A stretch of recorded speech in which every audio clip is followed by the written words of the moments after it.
Matizens! Nandito tayo ngayon sa warehouse ng Marby. Bakit nga ba tayo nandito?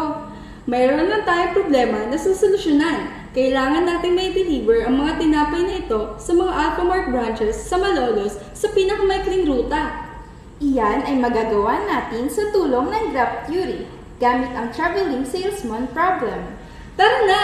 Ituro na natin sa kanila kung paano natin makukuha ang ruta. Ano nga ba ang graph? Ito ay binubuo ng mga points na tinatawag na vertices. Ang mga vertices na ito ay kinukonekta ng mga edges. Ang dalawang vertices ay adjacent o may parehong edge kung sila ay may kinalaman o relasyon sa isa't isa. Halimbawa, ang mga vertices ay ang mga tao sa Facebook. May edge sa pagitan ng dalawang tao kung sila ay friends. Sa video na ito, ating magagamit ang konsepto ng traveling salesman's problem. Ito ay tumutukoy sa paghahanap ng pinakamaikling ruta mula sa isang vertex.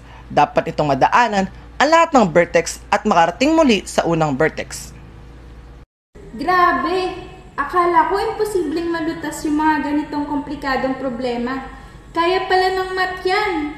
Oo nga, kaya ngayon gamitin na natin ang ating mga natutunan kanina.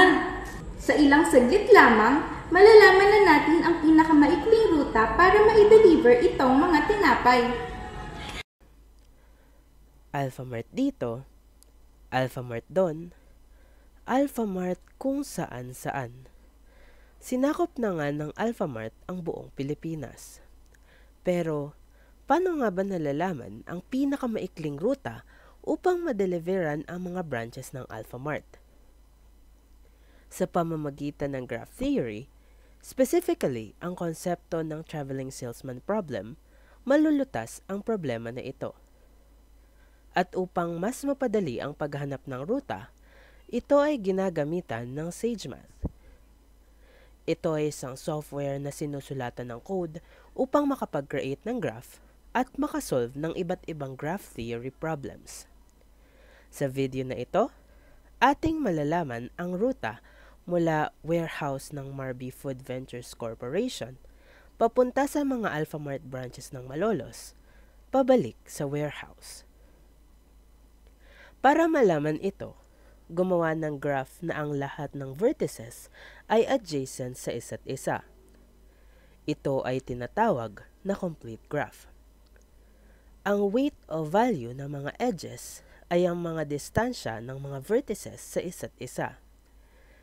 Ito ang table ng data. At ito naman ang graph na aming nabuo. Matapos magawa ang graph at ma-input ang mga data sa SageMath, ready nang ma-solve ang traveling salesman problem na ito. Gagamitin natin ang NetworkX package.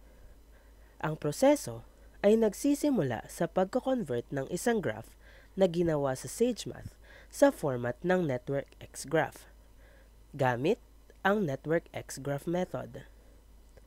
Ang hakbang na ito ay ginagawang compatible ang graph sa NetworkX upang magawa ang optimization. At para tuluyang malaman ang tamang pagkakasunod-sunod ng vertices, ito ang code sa SageMath. At ito ang naging resulta ng prosesong ito. O diba? Ganun lang kabilis at kadali ma-solve ang komplikadong problem na ito. Salamat sa graph theory at sa SageMath. Ngayong may ruta na tayo, handa na kami ihatid ang mga tinapay na ito. Hanggang sa susunod na math problem ulit. Paalam, Matizens!